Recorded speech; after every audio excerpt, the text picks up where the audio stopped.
मुझे गुस्सा आ रहा है, स्टेशन पर ट्रेन आ रही है, मेरा बर्थडे आ रहा है, एग्ज़ाम आ रहा है, मुझे समझ नहीं आ रहा है, नवरात्रि आ रही है, मुझे एक आइडिया आ रहा है, उसे हल्का हल्का बुखार आ रहा है, क्या तुम्हें मेरी आवाज़ आ रही है।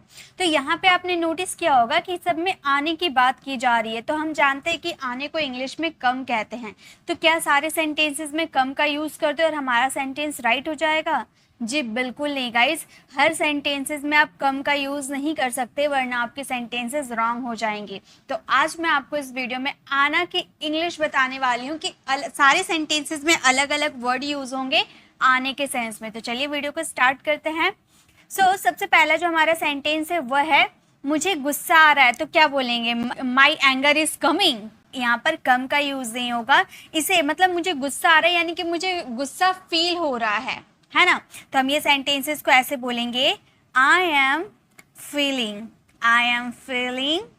एंग्री। मुझे गुस्सा आ रहा है, आई एम फीलिंग एंग्री। यहाँ पर आप फीलिंग की जगह गेटिंग का भी यूज कर सकते हो क्योंकि आना यानी कि होना, गुस्सा हो रहा है या आ रहा है, वहाँ पे गेट का यूज करते हैं, ठीक है। लेकिन ये बिल्कुल आपका करेक्ट है, आई एम फीलिंग एंग्री यानी कि मुझे गुस्सा आ रहा है, मुझे गुस्सा महसूस हो रहा है। ओके। स्टेशन पर ट्रेन आ रही है। स्टेशन पर ट्रेन आ रही है तो क्या हम कम का यूज कर दे? बिल्कुल नहीं। इसका मतलब हुआ ट्रेन पर स्टेशन पर ट्रेन आ रही है यानी कि ट्रेन पहुंच रही है। पहुंचने के लिए अराइव का यूज करते हैं। तो हमारा ये सेंटेंस हो जाएगा द ट्रेन। हमारे हिंदी वाले सेंटेंस पे आने का ही जिक्र होता है लेकिन उसका सेंस अलग निकलता है, ठीक है। तो हम बोलेंगे the train is arriving at the station. At the station मतलब स्टेशन पर ट्रेन आ रही है यानी कि ट्रेन पहुंच रही है। तो बोलेंगे the train is arriving at the station. हालांकि हम अपनी हिंदी वाले सेंटेंसेस में आने की ही बात करें, पहुंचने की बात नहीं करते हैं, आने की ही बात करते हैं, लेकिन उसके लिए कमिंग नहीं अराइविंग का यूज होता है। ओके।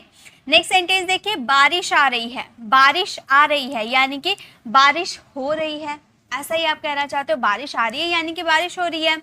आप बोल सकते हो इट्स रेनिंग। बारिश आ रही है, इट्स रेनिंग। ओके, बारिश के लिए रेन का यूज करते हैं, रेनिंग, इट्स रेनिंग।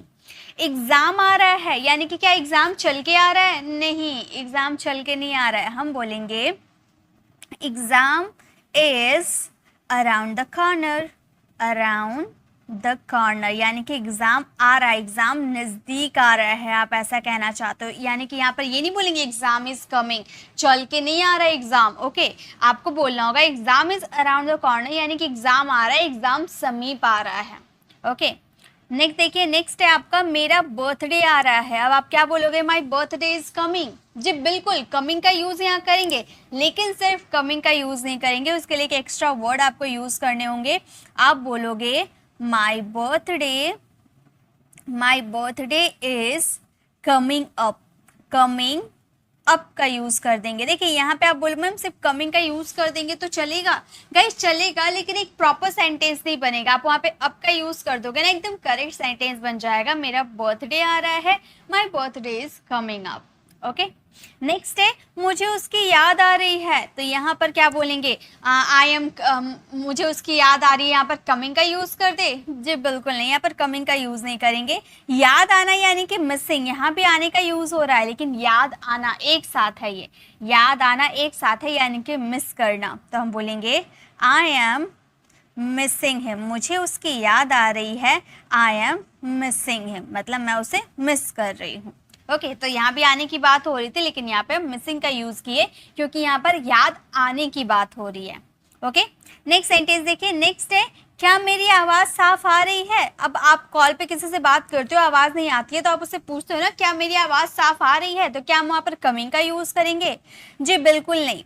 हम यहाँ पर ये सेंटेंस को दो तरीके से बना सकते हैं। या तो आप सिंपली बोल सकते हो इज माई वॉइस। ये ग्रामेटिकल रॉन्ग होते हैं, ये ग्रामेटिकल रॉन्ग है। स्पीकिंग के लिए आप इसे यूज कर सकते हो लेकिन एक तरह ग्रामर के रूल से आप इसे मैच करोगे तो ये थोड़ा सा रॉन्ग हो जाएगा।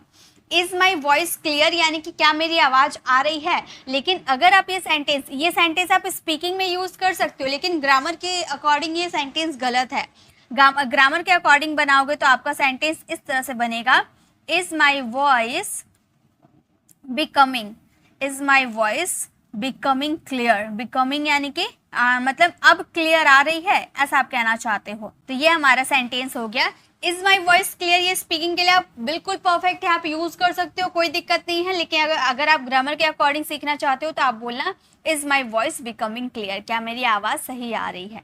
सर्दियों का मौसम आ रहा है, तो क्या सर्दियों का मौसम चल के आ रहा है? जी नहीं, तो यहाँ पे हम कमिंग का यूज नहीं करेंगे, हम बोलेंगे द विंटर सीजन। यहाँ पर गर्मी सर्दी जो भी आप यूज कर सकते हो, ठीक है। The winter is approaching, approaching यानी कि नजदीक, मतलब कोई मौसम आ रहा है, मौसम की बात करोगे ना आने की, तो वहाँ पे अप्रोच का यूज किया जाता है, तो हम बोलेंगे the winter season is approaching, या फिर the rainy season is approaching, the summer season is approaching, ठीक है, इस तरह से आप यूज करोगे। नेक्स्ट चलिए नेक्स्ट देखते हैं। नेक्स्ट है हमारा कोई आ रहा है। अब देखिए किसी पर्सन की बात करोगे ना, किसी पर्सन के आने की बात करोगे, यानी कि वो पर्सन चल के आ रहा है, आप ऐसा कहना चाहते हो, तो जहां भी चल कर आता है, यानी कि आप ये समझ लो किसी पर्सन के आने की बात करोगे तो वहां पे हमेशा कम का यूज होता है। कोई आ रहा है यानी कि पर्सन की ही बात कर रहे हैं ना, तो हम बोलेंगे someone is coming, या रोहन आ रहा है, रोहन इज कमिंग। ओके, तो किसी पर्सन के आने की बात करोगे तो वहां पे कम का यूज किया जाता है। नेक्स्ट है नवरात्रि आ रही है, नवरात्रि आ रही है। अब यहाँ पर नवरात्रि क्या चल के आ रही है? नहीं आ रही है, चल के नहीं आ रही है, तो हम इसे बोलेंगे नवरात्रि, एक minute, Navratri is around the corner. Around मतलब समीप आ रही है, Navratri is around the corner. इसे आप ऐसे ही बोल सकते हो नवरात्रि इज कमिंग अप, ऐसे भी यूज कर सकते हो।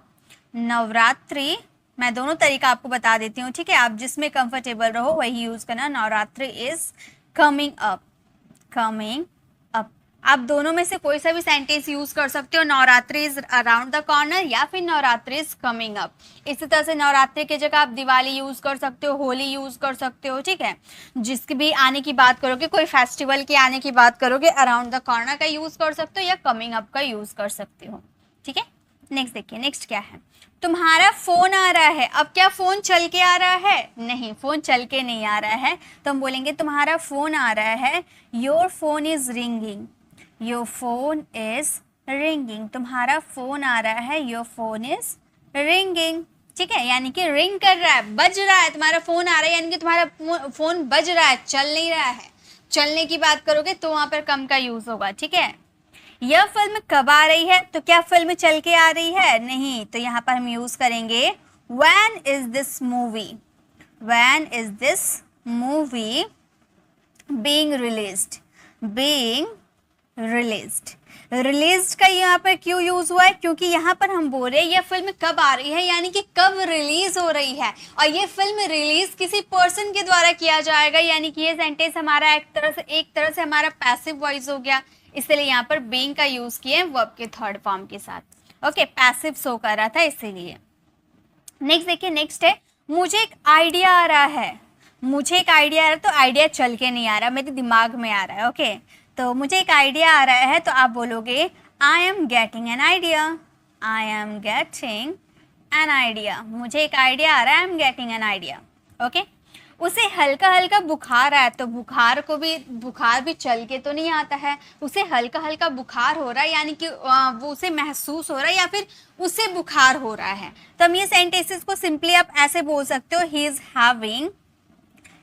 Having a mild fever, mild fever यानी कि हल्का हल्का बुखार आ रहा है, तो हमारा सेंटेंस हो गया is having a mild fever, यानी कि उसे हल्का हल्का बुखार आ रहा है, यानी कि उसे महसूस हो रहा है।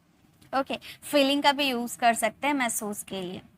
चलिए नेक्स्ट देखिए, मुझे इंग्लिश बोलना नहीं आ रहा। ये दो सेंटेंसेस में आप अक्सर धोखा खा सकते हो, क्योंकि यहाँ पर आपको क्या सेंटेंस है, मुझे इंग्लिश बोलना नहीं आ रहा है। इसके अगर इंग्लिश हम बोलेंगे तो हमारा इंग्लिश हो जाएगा आई कांट स्पीक इंग्लिश। आप बोलोगे मैम आपने गलत बना दिया, क्योंकि कैन का यूज हम सकता है के सेंटेंस में करते हैं। जी बिल्कुल, कैन का यूज हम किसी की एबिलिटी कैपेसिटी की बात करते हैं, तब हम कैन का यूज करते हैं, और हमारा हिंदी वाला सेंटेंस होता है सकता है। लेकिन ये सेंटेंस में सकता है कि बात नहीं हो रही है, लेकिन ये सेंटेंस में एबिलिटी कैपेसिटी की बात हो रही है। मुझे इंग्लिश बोलना नहीं आ रहा है, मतलब मैं इंग्लिश नहीं बोल पा रहा हूँ, मेरे अंदर ये एबिलिटी नहीं है, मैं इंग्लिश नहीं बोल सकता हूँ। अपनी एबिलिटी और कैपेसिटी की बात आप कर रहे हो कि मुझे इंग्लिश बोलना नहीं आ रहा, क्या आप ऐसे बोल सकते हो, आई एम नॉट स्पीकिंग? तो जब भी आपको ऐसे सेंटेंसेस, भले हिंदी वाले सेंटेंस में कुछ भी आ रहा है, डजंट मैटर, बस आपको समझना है कि वो सेंटेंसेस एक्चुअली बोलना क्या चाहते हैं। मुझे इंग्लिश बोलना नहीं आ रहा यानी कि मैं इंग्लिश नहीं बोल सकता हूँ, मेरे अंदर ये एबिलिटी नहीं है, इसलिए हम यहाँ पर कैन का यूज किए। तो अगर आप आ रहा है देखते तो आप यहाँ पर जरूर is am are plus verb का फोर्थ फॉर्म यूज करते, लेकिन वो नहीं करना है। नेक्स्ट है मुझे इंग्लिश समझ नहीं आ रहा है। ये तो वही सारे सेंटेंसेस है जो मैंने आपको ट्रांसलेट करके बताया है, लेकिन फिर से आपको ये बिना वीडियो को देखे इस सेंटेंसेस को ट्रांसलेट करना और इसका आंसर कॉमेंट में देना है। तो गाइज आज की ये वीडियो बस इतना ही थी। अब यहाँ पर हम लोगों ने हर वर्ड के लिए आने के लिए अलग वर्ड का यूज़ किया है, तो ये ज़रूर आप यहाँ पर हर सेंटेंसेस में आने के लिए हमने अलग वर्ड का यूज़ किया है, तो इसे ज़रूर याद कीजिएगा। और अगर इसी तरह की क्लास और भी चाहते हो तो मुझे कमेंट में ज़रूर बताइएगा। अगर आपको वीडियो अच्छी लगी तो लाइक कीजिए, अपने फ्रेंड फैमिली को ज़रूर शेयर कीजिए, और अगर आप हमारे चैनल पर नए हो, मेरे पढ़ाने का तरीका आपको पसंद आया तो सब्सक्राइब कर आने वाले बेल आइकन को ज़रूर प्रेस कीजिएगा, ताकि रोज़ आने वाली वीडियोज़ की नोटिफिकेशन आपको समय पर मिलती रहेगी। I'll see you in the next video. Till then, bye bye. Take care.